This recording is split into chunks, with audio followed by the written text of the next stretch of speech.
ਇਹ ਤੇ ਕਹਿਬੈ ਕੋ ਸੋਭਾ ਨਹੀਂ ਦੇਖਾ ਹੀ ਪ੍ਰਵਾਨ। ਇਹ ਤੇ ਜਿਹੜੇ ਆਨੰਦ ਮਾਣਦੇ ਨੇ, ਜਿਹੜੇ ਚੱਖਦੇ ਨੇ, ਉਹ ਦੱਸ ਨਹੀਂ ਸਕਦੇ। ਫਿਰ ਤੇ ਤੁਸੀਂ ਵੇਖੋ ਪਿਆਰਿਓ, ਜਿੰਨੇ ਮਹਾਂਪੁਰਖ ਭਜਨ ਬੰਦਗੀ ਸਿਮਰਨ ਕਰਨ ਵਾਲੇ ਹੋਣਗੇ, ਉਹ ਕਦੇ ਵੀ ਇਤਿਹਾਸ ਸੁਣਾਉਣਗੇ ਤੇ ਉਹ ਕਦੇ ਕਿਸੇ ਗੱਲ ਤੇ ਕਿੰਤੂ ਪਰੰਤੂ ਨਹੀਂ ਕਰਦੇ, ਕਿਉਂਕਿ ਉਹ ਭਜਨ ਕਰਨ ਵਾਲਿਆਂ ਨੂੰ ਪਤਾ ਹੁੰਦਾ ਹੈ ਕਿ ਭਜਨ ਕਰਨ ਵਾਲਿਆਂ ਵਿੱਚ ਕਿੰਨੀ ਕੁ ਤਾਕਤ ਹੁੰਦੀ ਹੈ। ਦੋ ਫਾੜ ਹੋ ਗਏ ਭਾਈ ਮਤੀ ਦਾਸ ਦੇ, ਤੇ ਇਤਿਹਾਸ ਕਹਿੰਦਾ ਦੋ ਫਾੜਾਂ ਵਿੱਚੋਂ ਜਪਜੀ ਸਾਹਿਬ ਦੀਆਂ ਆਵਾਜ਼ਾਂ ਆਉਂਦੀਆਂ ਸੀ। ਜਿਹੜਾ ਬੰਦਾ ਸੂਰਜਮੁਖੀ ਹੈ, ਸੂਰਜ ਚੜੇ ਉੱਤੇ ਰਜਾਈ ਚੋਂ ਮੂੰਹ ਕੱਢਦਾ ਹੈ, ਉਹ ਤੇ ਕਹੇਗਾ ਆ ਹੀ ਨਹੀਂ ਸਕਦੀ। ਤੇ ਜਿਹੜਾ ਸਵੇਰੇ ਘੰਟਾ ਵਾਹਿਗੁਰੂ ਵਾਹਿਗੁਰੂ ਵਾਹਿਗੁਰੂ ਵਾਹਿਗੁਰੂ ਜਪਦਾ, ਉਹ ਕਹਿੰਦਾ ਆ ਸਕਦੀ ਹੈ। ਆਖੋ ਸਤਿਨਾਮ। ਉਹ ਕਹੇਗਾ ਆ ਸਕਦੀ ਹੈ। ਸਿਮਰਨ ਕਰਨ ਵਾਲਾ ਕਹੇਗਾ ਆ ਸਕਦੀ ਹੈ। ਤੇ ਜਿਹੜਾ ਬੰਦਾ ਭਜਨ ਨਹੀਂ ਕਰਦਾ, ਕਿਤਾਬੀ ਕੀੜਾ ਹੈ। ਮੈਂ ਕਿਤਾਬੀ ਕੀੜਾ ਉਹਨੂੰ ਕਹਿੰਦਾ ਹੁੰਨਾ ਜਿਹੜਾ ਕੇਵਲ ਕਿਤਾਬਾਂ ਵਿੱਚ ਵੜਿਆ ਰਹਿੰਦਾ ਤੇ ਆਪੇ ਦੀ ਖੋਜ ਨਹੀਂ ਕਰਦਾ। ਖੁਦ ਤਾਰੀ ਲਾਣੀ ਪੈਂਦੀ। ਵੇਖੋ ਭਾਈ, ਅੱਜ ਤੁਸੀਂ ਕਿਸੇ ਸਕੂਲ 'ਚ ਚਲੇ ਜਾਓ ਜਿੱਥੇ ਕੋਈ ਬੰਦਾ ਕਦੇ ਪਾਣੀ 'ਚ ਨਹੀਂ ਵੜਿਆ, ਤੇ ਸੁਣੀਆਂ ਸੁਣਾਈਆਂ ਗੱਲਾਂ ਤੇ ਤੁਹਾਨੂੰ ਲੈਸਨ ਪੜ੍ਹਾਉਂਦਾ ਰਵੇ। ਜਦੋਂ ਪਾਣੀ 'ਚ ਛਾਲ ਮਾਰੋ ਤੇ ਤੁਸੀਂ ਭਾਈ ਹੱਥ ਏਦਾਂ ਮਾਰਨੇ ਨੇ, ਪੈਰ ਏਦਾਂ ਮਾਰਨੇ ਨੇ, ਆਪਣੇ ਆਪ ਨੂੰ ਏਦਾਂ ਰੱਖਣਾ ਹੈ। ਤੈਰਨ ਵਾਸਤੇ ਸਿਖਾ ਰਿਹਾ। ਧਿਆਨ ਦਿਓ ਭਾਈ, ਤੈਰਨ ਦੀਆਂ ਜੁਗਤੀਆਂ ਸਿਖਾ ਰਿਹਾ ਹੈ। ਤੈਰਨਾ ਬੰਦਾ ਸਿਖਾ ਰਿਹਾ ਹੈ। ਸਾਰੀ ਜ਼ਿੰਦਗੀ ਉਸ ਬੰਦੇ ਦੀ ਤੈਰਨ ਦੇ ਸੰਬੰਧ ਵਿੱਚ ਭਾਸ਼ਣ ਦਿੰਦੇ ਦੀ ਲੰਘ ਗਈ ਹੈ, ਪਰ ਭੁੱਲ ਕੇ ਵੀ ਕਦੇ ਉਹਨੂੰ ਨਹਿਰ 'ਚ ਧੱਕਾ ਨਾ ਦਿਓ, ਡੁੱਬ ਜਾਏਗਾ। ਕਿਉਂ? ਉਹਦਾ ਕਾਰਨ ਇਹ ਹੈ ਵੀ ਤੈਰਨ ਬਾਰੇ ਲੈਕਚਰ ਕੰਮ ਨਹੀਂ ਆ ਸਕਦੇ, ਤੈਰਨ ਬਾਰੇ ਭਾਸ਼ਣ ਕੰਮ ਨਹੀਂ ਆ ਸਕਦੇ। ਤੈਰਨਾ ਸਿੱਖੇਗਾ ਹੀ ਬੰਦਾ ਉਦੋਂ ਜਦੋਂ ਪਾਣੀ ਵਿੱਚ ਖੁਦ ਵੜੇਗਾ। ਭੁੱਲ ਕੇ ਵੀ ਉਹਨੂੰ ਧੱਕਾ ਨਹੀਂ ਦੇਣਾ ਜਿਹੜਾ ਤੈਰਨ ਦੇ ਲੈਕਚਰ ਦਿੰਦਾ ਹੈ। ਤੈਰਨਾ ਆ ਹੀ ਨਹੀਂ ਸਕਦਾ ਸੁਣ ਕੇ, ਤੈਰਨਾ ਆ ਹੀ ਨਹੀਂ ਸਕਦਾ ਪੜ੍ਹ ਕੇ। ਤੈਰਨਾ ਆਏਗਾ ਉਦੋਂ ਲੋਕਾਂ ਤੋਂ ਸੁਣੋ, ਪੜ੍ਹ ਲਓ, ਤੇ ਉਸ ਤੋਂ ਬਾਅਦ ਫਿਰ ਪਾਣੀ 'ਚ ਵੜ ਕੇ ਪ੍ਰੈਕਟਿਸ ਕਰੋ, ਫਿਰ ਗੱਲ ਬਣੇਗੀ। ਫਿਰ ਇੱਕ ਦਿਨ ਸਹੀ ਤੈਰਨਾ ਸਿੱਖੋਗੇ। ਤੁਸੀਂ ਕਹੋ ਵੀ ਮੈਂ ਸੁਣ ਸੁਣ ਕੇ ਪੂਰਾ ਬਣ ਗਿਆ ਤੇ ਮੈਂ ਹੁਣ ਜਿੱਦਣ ਛਾਲ ਮਾਰਾਂਗਾ ਤੇ ਤੈਰ ਲਾਂਗਾ, ਇਹ ਨਹੀਂ ਹੋ ਸਕਦਾ। ਇਹ ਤੇ ਤਜਰਬਾ ਕਰਨਾ ਪੈਣਾ ਹੈ। ਹੌਲੀ ਹੌਲੀ ਹੌਲੀ ਹੌਲੀ ਗੱਲ ਬਣੇਗੀ। ਭੁੱਲ ਕੇ ਵੀ ਇਦਾਂ ਨਹੀਂ ਕਰਨਾ ਚਾਹੀਦਾ। ਅਸਲ ਵਿੱਚ ਅਸੀਂ ਲੋਕ ਕੀ ਹੈ, ਅਸੀਂ ਲੈਕਚਰ ਜ਼ਰੂਰ ਦਿੰਨੇ ਆ ਵੀ ਸਮਾਧੀ ਲਾਣੀ ਚਾਹੀਦੀ ਹੈ, ਸਿਮਰਨ ਕਰਨਾ ਚਾਹੀਦਾ ਹੈ, ਭਜਨ ਕਰਨਾ ਚਾਹੀਦਾ ਹੈ। ਸੁਣਨ ਵਾਲਾ ਸੁਣਦਾ ਰਹਿੰਦਾ ਹੈ, ਪਰ ਜਿੰਨਾ ਚਿਰ ਉਸ ਆਨੰਦ ਦੇ ਸਾਗਰ ਵਿੱਚ ਆਪ ਨਾ ਚੁੱਭਾ ਲਾਈਏ, ਉਹਨਾਂ ਚਿਰ ਗੱਲ ਬਾਣੀ ਨਹੀਂ ਸਕਦੀ। ਤੇ ਭਾਈ ਵੀਰ ਸਿੰਘ ਵਰਗਿਆਂ ਨੇ ਆਪ ਚੁੱਭੇ ਲਾਏ ਨੇ, ਤਾਂ ਹੀ ਤੇ ਉਹਨਾਂ ਦੀ ਕਲਮ ਬੋਲਦੀ। ਅਨੁਭਵ ਹੈ ਉਹਨਾਂ ਦਾ, ਜੋ ਉਹਨਾਂ ਨੇ ਲਿਖਿਆ ਉਹ ਅਨੁਭਵ ਕੀਤਾ ਹੈ, ਉਹ ਵੇਖਿਆ ਹੈ, ਫਿਰ ਲਿਖਿਆ। ਪੰਡਤ ਬਹਿ ਗਿਆ ਇੱਕ ਬੇੜੀ 'ਚ, ਮਲਾਹ ਨੂੰ ਕਹਿੰਦਾ ਓਏ ਤੈਨੂੰ ਫਾਰਸੀ ਆਉਂਦੀ ਹੈ? ਮਲਾਹ ਕਹਿੰਦਾ ਜੀ ਗਰੀਬ ਬੰਦਾ ਮੈਨੂੰ ਫਾਰਸੀ ਦਾ ਕੀ ਪਤਾ, ਆਪਾਂ ਤੇ ਜੀ ਚੱਪੂ ਚਲਾਨੇ ਆ ਤੇ ਬੱਚੇ ਪਾਲਨੇ ਆ ਬੇੜੀ। ਉਹ ਤੇਰੀ ਤੇ 16 ਆਨਿਆਂ ਚੋਂ 4 ਆਨੇ ਐਵੇਂ ਹੀ ਗਈ। ਥੋੜੀ ਦੂਰ ਫਿਰ ਗਏ, ਫਿਰ ਪੁੱਛਦਾ ਪੰਡਤ, ਉਹ ਤੈਨੂੰ ਸੰਸਕ੍ਰਿਤ ਆਉਂਦੀ ਹੈ? ਕਹਿੰਦਾ ਜੀ ਗਰੀਬ ਬੰਦਾ ਚੱਪੂ ਚਲਾਉਣ ਵਾਲਾ, ਮੈਨੂੰ ਸੰਸਕ੍ਰਿਤ ਬਾਰੇ ਕੀ ਪਤਾ। ਕਹਿੰਦੇ ਤੇਰੀ ਤੇ ਫਿਰ 8 ਆਨੇ ਐਵੇਂ ਹੀ ਗਈ। ਥੋੜੀ ਦੂਰ ਹੋਰ ਗਏ, ਫਿਰ ਪੁੱਛਦਾ ਪੰਡਤ ਮਲਾਹ ਨੂੰ, ਓਏ ਜੇ ਤੇਰੀ ਪੜਨ ਦੀ ਇੱਛਾ ਤੇ ਮੇਰੇ ਕੋਲ ਆ ਜਾ ਕਰ, ਮੈਂ ਪੜ੍ਹਾ ਦੇਣਾ ਤੈਨੂੰ ਅੱਗੇ ਸੰਸਕ੍ਰਿਤ ਫਾਰਸੀ ਮੈਂ ਪੜ੍ਹਾ ਦੇਣਾ। ਕਹਿੰਦੇ ਪੰਡਤ ਜੀ ਤੁਸੀਂ ਕਹਿੰਦੇ ਹੋ ਵੀ 8 ਆਨੇ ਗਈ 16 ਆਨਿਆਂ ਚੋਂ, ਹੁਣ ਬਾਕੀ ਦੀ ਵੀ ਜਾਵੇ। ਕਹਿੰਦੇ ਫਿਰ ਤੇ 12 ਆਨੇ ਗਈ ਐਵੇਂ, ਪੜਨਾ ਵੀ ਨਹੀਂ ਚਾਹੁੰਦਾ ਤੇ 12 ਆਨੇ ਗਈ। ਇਹਨੇ ਨੂੰ ਆ ਗਿਆ ਭੁਚਾਲ, ਬੇੜੀ ਲੱਗੀ ਡੁੱਬਣ, ਡੱਗ ਮਗਾਉਣ ਲੱਗ ਪਈ। ਹੁਣ ਮਲਾਹ ਬੋਲਿਆ, ਕਹਿੰਦਾ ਪੰਡਤ ਜੀ, ਕਹਿੰਦੇ ਹਾਂਜੀ, ਤੈਰਨਾ ਆਉਂਦਾ ਹੈ? ਕਹਿੰਦਾ ਨਾ। ਕਹਿੰਦੇ ਫਿਰ ਤੇਰੀ ਤੇ 16 ਆਨੇ ਗਈ, ਮੈਂ ਤੈਰ ਕੇ ਲੰਘ ਜਾਗਾ, ਤੂੰ ਗਿਆ ਪੰਡਤਾ। ਹੁਣ ਤੂੰ ਗ੍ਰੰਥ ਪੜ੍ਹਦਾ ਰਿਹਾ ਹੈ, ਤੂੰ ਵੇਦ ਪੜ੍ਹ ਲੈਂਦਾ ਹੈ, ਪਰ ਤੈਨੂੰ ਤੈਰਨਾ ਨਹੀਂ ਆਉਂਦਾ। ਇਹ ਸਚਾਈ ਹੈ ਗੁਰਮੁਖੋ। ਵੇਦ ਕਿਤੇ ਬਥੇਰੇ ਪੜ੍ਹ ਲੈ, ਕਦੇ ਆਪਣੇ ਆਪ ਨੂੰ ਪੜ੍ਹਿਆ ਹੀ ਨਹੀਂ। ਆਪਣੇ ਆਪ ਨੂੰ ਪੜ੍ਹਨਾ ਵੀ ਲਾਜ਼ਮੀ ਹੈ। ਪੜ੍ਹਾਈਆਂ ਕੀ ਕਰਨਗੀਆਂ ਜੇ 2.5 ਅੱਖਰ ਪ੍ਰੇਮ ਦੇ ਨਾ ਪੜ੍ਹਨੇ ਆਉਣ ਬੰਦੇ ਨੂੰ? ਢਾਈ ਅੱਖਰ ਪ੍ਰੇਮ ਦੇ ਹੀ ਨਾ ਜਿਹੜਾ ਪੜ੍ਹੇ ਉਹਦੀਆਂ ਪੜ੍ਹਾਈਆਂ ਕਿਸ ਕੰਮ। ਪ੍ਰੇਮ ਨਹੀਂ ਨਾ ਮਾਂ ਨਾਲ ਨਾ ਪਿਓ ਨਾਲ, ਮਾਂ ਨੂੰ ਬੁਰਾ ਪੁੱਠਾ ਬੋਲਦਾ, ਪਿਤਾ ਦਾ ਸਤਿਕਾਰ ਨਹੀਂ ਕਰਦਾ, ਰਿਸ਼ਤਿਆਂ ਦਾ ਸਤਿਕਾਰ ਨਹੀਂ, ਕਿਸੇ ਦੀ ਕਦਰ ਨਹੀਂ, ਤੇ ਕੀ ਉਹ ਬੰਦਾ ਪੜ੍ਹਾਈ ਉਹਦੀ ਕਿਸ ਕੰਮ। ਪ੍ਰੇਮ ਦੇ ਵੀ ਢਾਈ ਅੱਖਰ ਪੜ੍ਹੋ ਜੇ ਪੜ੍ਹਨਾ ਹੈ। ਵਿਦਿਆ ਪੜ੍ਹਨੀ ਮਾੜੀ ਗੱਲ ਨਹੀਂ, ਪਰ ਸਗੋਂ ਹੰਕਾਰੀ ਹੋ ਜਾਣਾ, ਆਪ ਚੁੱਭਾ ਲਾਈਏ। ਸੁਣਨ ਦਾ ਤੇ ਕਹਿਣ ਦਾ ਫਾਇਦਾ ਹੀ ਤਾਂ ਹੈ। ਨਹੀਂ ਤੇ ਪਾਠ ਪੜ੍ਹਿਓ ਔਰ ਵੇਦ ਵਿਚਾਰਿਓ, ਨਿਵਲ ਭੰਗਮ ਸਾਧੇ, ਪੰਚ ਜਨਾ ਸਿਓ ਸੰਗ ਨਾ ਛੁਟਕਿਓ, ਅਦਕ ਅਹੰ ਬੁੱਧ ਬਾਧੇ, ਪਿਆਰੇ ਇਨ ਬਿਦ ਮਿਲਨ ਨਾ ਜਾਈ, ਮੈਂ ਕੀਏ ਕਰਮ ਅਨੇਕਾਂ, ਹਾਰ ਪਰਿਓ ਸੁਆਮੀ ਕੈ ਦੁਆਰੇ, ਦੀਜੈ ਬੁੱਧ ਵਿਵੇਕਾ। ਕਹਿੰਦੇ ਸਗੋਂ ਪਾਠ ਪੜ੍ਹੇ ਵੇਦ ਵਿਚਾਰੇ, ਫਾਇਦਾ ਤੇ ਕੀ ਹੋਣਾ ਸੀ, ਅੱਗੇ ਨਾਲੋਂ ਵੀ ਹੰਕਾਰੀ ਹੋ ਗਿਆ ਵੀ ਮੇਰੇ ਵਰਗਾ ਗਿਆਨੀ ਕੋਈ ਨਹੀਂ, ਮੇਰੇ ਵਰਗਾ ਵਿਦਵਾਨ ਕੋਈ ਨਹੀਂ। ਅੱਗੇ ਨਾਲੋਂ ਵੀ ਜ਼ਿਆਦਾ ਅਕੜ ਆ ਗਈ। ਅੱਗੇ ਤੇ ਨਾਰਮਲ ਬੰਦਾ ਸੀ, ਆਮ ਸੀ, ਹੁਣ ਆਪਣੇ ਆਪ ਨੂੰ ਖਾਸ ਸਮਝਣ ਲੱਗ ਪਿਆ, ਤੇ ਸਗੋਂ ਅੱਗੇ ਤੋਂ ਵੀ ਨੁਕਸਾਨ ਹੋ ਗਿਆ ਵੀ ਮੇਰੇ ਵਰਗਾ ਤੇ ਹੈ ਹੀ ਕੋਈ। ਗਿਆਨੀ ਜਰਨੈਲ ਸਿੰਘ ਜੀ ਖਾਲਸਾ ਜੀ ਕੋਲ ਗਿਆ ਇੱਕ ਸਿੰਘ, ਕਹਿੰਦੇ ਓਏ ਕੀ ਕਰਨਾ? ਕਹਿੰਦਾ ਜੀ ਮੈਂ ਸਿੱਖਣ ਆਇਆ ਤੁਹਾਡੇ ਕੋਲੋਂ, ਪਾਠ ਦੀ ਸੰਥਿਆ ਕਰਨੀ ਹੈ, ਮੈਂ ਕਥਾ ਸਿੱਖਣੀ ਹੈ। ਮਹਾਪੁਰਸ਼ ਕਹਿੰਦੇ ਪੜ੍ਹਿਆ +2 ਕੀਤੀ ਹੈ ਜੀ, ਬੜੀ ਆਕੜ ਨਾਲ ਬੋਲੇ।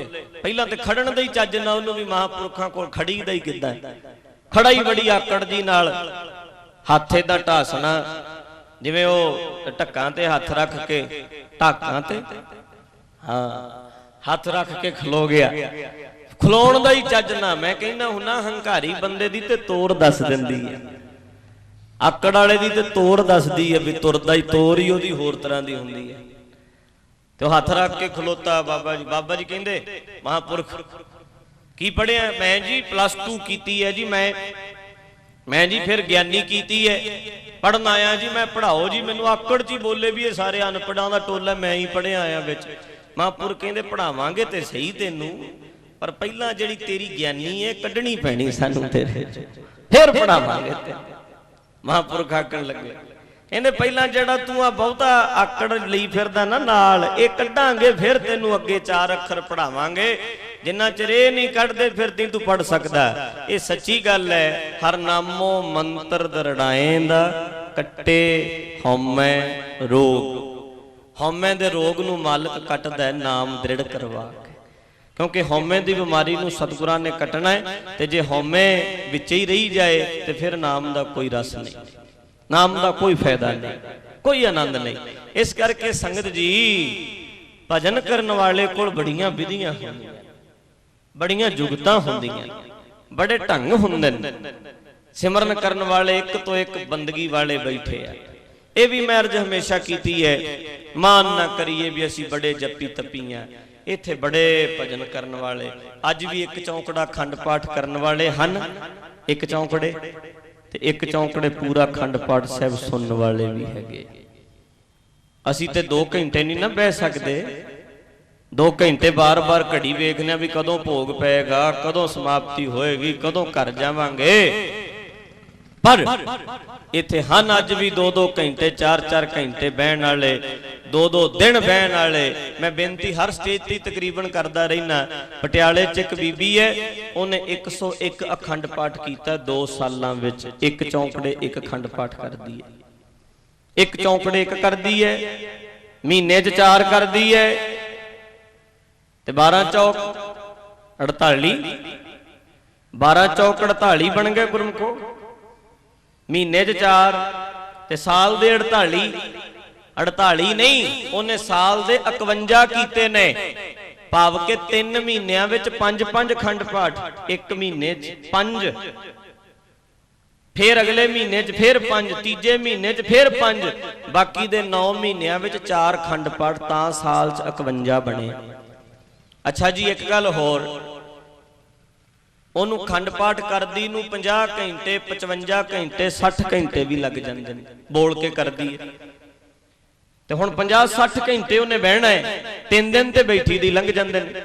ਇੱਕ ਦਿਨ ਪਹਿਲਾਂ ਉਹਨੂੰ ਪਾਣੀ ਵੀ ਛੱਡਣਾ ਪੈਂਦਾ, ਰੋਟੀ ਵੀ ਨਹੀਂ ਖਾਣੀ, ਪਾਣੀ ਵੀ ਨਹੀਂ, ਕਿਉਂਕਿ ਫਿਰ ਕਿਰਿਆ ਲਈ ਮੁਸ਼ਕਲ ਹੋ ਜਾਂਦਾ। 3 ਦਿਨ ਉਹਦੇ ਬੈਠੀ ਦੇ ਲੰਘ ਗਏ।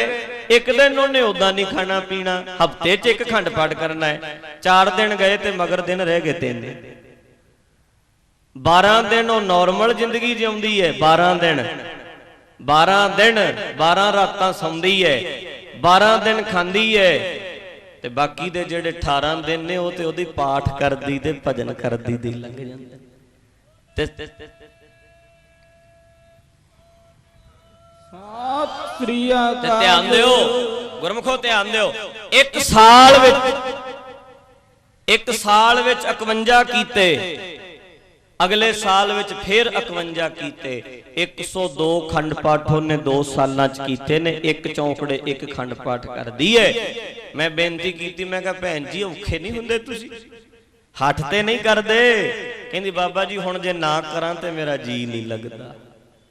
ਤੇ ਵੇਖ ਕੇ ਪਤਾ ਲੱਗਦਾ ਵੀ ਹਾਂ ਤੁਸੀਂ 5 ਮਿੰਟ ਬੈਠੋਗੇ। ਉਹ ਸਾਡੀ ਮਾਤਾ ਸਮਾਨ ਹੈ, ਕੋਈ 38-40 ਸਾਲ ਦੀ ਉਮਰ ਹੋਣੀ ਹੈ। ਉਹ ਭੈਣ ਦੀਆਂ ਅੱਖਾਂ ਹੀ ਦੱਸਦੀਆਂ ਨੇ ਵੀ ਇਹਨੂੰ ਖਮਾਰੀ ਭਜਨ ਦੀ ਚੜੀ ਹੋਈ। ਰੋਮ ਰੋਮ ਵਿੱਚ ਹਮਾਰੀ ਪਿਆਰੀ ਅੰਮ੍ਰਿਤ ਧਾਰੀ, ਗੁਰ ਨਿਮਖ ਨ ਮਨ ਤੇ ਟਾਰੀ ਰੇ, ਦਰਸ਼ਨ ਪਰਸਨ ਸਰਸਨ ਹਰਸਨ ਰੰਗ ਰੰਗੀ ਕਰਤਾਰੀ। ਇਹਨਾਂ ਬਾਣੀ ਦਾ ਰੰਗ ਚੜ ਗਿਆ ਹੈ ਕਿ ਰੋਮ ਰੋਮ ਵਿੱਚ ਬਾਣੀ ਵਸ ਗਈ ਹੈ। ਇੰਨਾ ਪ੍ਰੇਮ ਹੈ। ਤੇ ਅਸੀਂ ਸਾਲ ਬਾਅਦ ਖੰਡ ਪਾਠ ਕਰਾ ਕੇ ਚੌੜੇ ਹੋਏ ਫਿਰਨੇ ਆ ਵੀ ਅਸੀਂ ਤੇ ਜੀ ਲੰਗਰ ਲਾਣੇ ਆ ਜੀ, ਸਾਲ ਬਾਅਦ ਅਸੀਂ ਖੰਡ ਪਾਠ ਕਰਾਨੇ ਆ ਜੀ, ਅਸੀਂ ਚਰਨ ਪਵਾਨੇ ਆ। ਅਸੀਂ ਤੇ ਸੱਦਦੇ ਹੀ ਉਹਨਾਂ ਨੂੰ ਆ ਜਿਹੜੇ ਸਾਨੂੰ ਸੱਦਣ। ਅਸੀਂ ਸਾਲ ਬਾਅਦ ਖੰਡ ਪਾਠ ਕਰਾਉਣਾ ਹੈ, ਉਹਨਾਂ ਨੂੰ ਨਿਉਤਾ ਦੇਣਾ ਹੈ। ਸਾਲ ਚ ਇੱਕ ਵਾਰੀ ਆਪਾਂ ਕਰਾ ਦੇਣਾ, ਮੁੜ ਕੇ ਧਰ ਕੇ ਮੋਢੇ ਤੇ ਪਰਨਾ ਆਪਾਂ ਤੁਰੇ ਰਹਿੰਦੇ ਆ ਖੀਰ ਕੜਾ ਖਾਣ, ਕਦੇ ਕਿਸੇ ਦੇ ਕਦੇ ਕਿਸੇ ਦੇ। ਇੱਕ ਵਾਰੀ ਆਪਾਂ ਖਵਾ ਦਿੰਦੇ ਆ ਸਾਲ ਚ। ਹੋ ਗਏ ਖੰਡ ਪਾਠ ਸਾਡੇ ਵਾਲੇ ਖੰਡ ਪਾਠ ਕਿਵੇਂ ਦੇ ਨੇ? ਵੇਖੋ ਇੱਕ ਤੋਂ ਇੱਕ ਬੰਦਗੀ ਵਾਲਿਆ ਭੈਣਾ ਮਨਾਂ ਚ ਝਾਤੀ ਮਾਰ ਕੇ ਵੇਖੋ ਜਰਾ। 101 ਖੰਡ ਪਾਠ 2 ਸਾਲਾਂ 4 ਖੰਡ ਪਾਠ ਮਹੀਨੇ ਦੇ, ਹਫਤੇ ਦਾ 1 ਖੰਡ ਪਾਠ। ਇਤਿਹਾਸ ਵਿੱਚ ਕੱਲਾ ਇੱਕੋ ਬੰਦੇ ਦਾ ਜ਼ਿਕਰ ਆਉਂਦਾ ਹੈ, ਭਾਈ ਨਰੈਣ ਸਿੰਘ, ਭਾਈ ਕਾਨ ਸਿੰਘ ਨਾਭਾ ਦੇ ਪਿਤਾ 4 ਖੰਡ ਪਾਠ 1 ਮਹੀਨੇ ਚ ਕਰਦੇ ਹੁੰਦੇ ਸੀ। ਉਦੋਂ ਬਾਅਦ ਇਸ ਬੀਬੀ ਦਾ ਜ਼ਿਕਰ ਆਉਂਦਾ। ਹੋਰ ਕੋਈ ਨਹੀਂ ਲੱਭਿਆ ਜਿਹੜਾ 4 ਖੰਡ ਪਾਠ 1 ਮਹੀਨੇ ਚ ਕਰੇ। ਕੋਈ ਇੰਨੀ ਮਾਲਕ ਦੀ ਕਿਰਪਾ ਹੈ ਤੇ ਨਿਮਰਤਾ ਬੜੀ ਹੈ, ਸਤਿਗੁਰੂ ਦੀ ਬਖਸ਼ਿਸ਼। ਤੇ ਭਾਈ ਕਾਨ ਸਿੰਘ ਨਾਭਾ ਦੀ ਤੇ ਏਡੀ ਕਿਰਪਾ ਹੋ ਗਈ ਸੀ। ਨਰੈਣ ਸਿੰਘ, ਭਾਈ ਨਰੈਣ ਸਿੰਘ ਤੇ ਭਾਈ ਨਰੈਣ ਸਿੰਘ ਜੀ ਗੁਰੂ ਗ੍ਰੰਥ ਸਾਹਿਬ ਜੀ ਦੇ ਪਾਠ ਕਰਦੇ ਰਹੇ 1 ਸਾਲ 2 ਸਾਲ 4 ਸਾਲ 10 ਸਾਲ ਕੀਤੇ। ਇੱਕ ਦਿਨ ਐਸਾ ਆ ਗਿਆ, ਗੁਰੂ ਗ੍ਰੰਥ ਸਾਹਿਬ ਦਾ ਸਰੂਪ ਅੱਗੇ ਰੱਖਣਾ ਨਹੀਂ ਸੀ ਪੈਂਦਾ। 1 ਓੰਕਾਰ ਤੋਂ ਸ਼ੁਰੂ ਕਰਕੇ 18 10 20 ਤੱਕ ਭੋਗ ਪਾ ਕੇ ਉੱਠਦੇ ਸੀ। ਉਹਨਾਂ ਨੂੰ ਸਾਰਾ ਗੁਰੂ ਗ੍ਰੰਥ ਸਾਹਿਬ ਕੰਠ ਹੋ ਗਿਆ ਸੀ, ਕਿਉਂਕਿ ਨਿਤਨੇਮ ਜਿਹੜਾ ਬੰਦਾ ਬੋਲ ਬੋਲ ਕੇ ਕਰਦਾ ਰੋਜ਼, 5 ਬਾਣੀਆਂ ਨੂੰ ਕੰਠ ਹੋ ਜਾਂਦੀਆਂ ਨੇ। ਸੁਖਮਨੀ ਸਾਹਿਬ ਕੰਠ ਹੋ ਜਾਂਦਾ। ਕਈ ਸਿੰਘਾਂ ਨੂੰ 18 ਬਾਣੀਆਂ ਕੰਠ ਨੇ, ਕਈਆਂ ਸਿੰਘਾਂ ਨੂੰ 22 ਬਾਣੀਆਂ ਕੰਠ ਨੇ। 5 ਗ੍ਰੰਥੀ ਕੰਠ ਹੈ ਬੜੇ ਸਿੰਘਾਂ ਨੂੰ।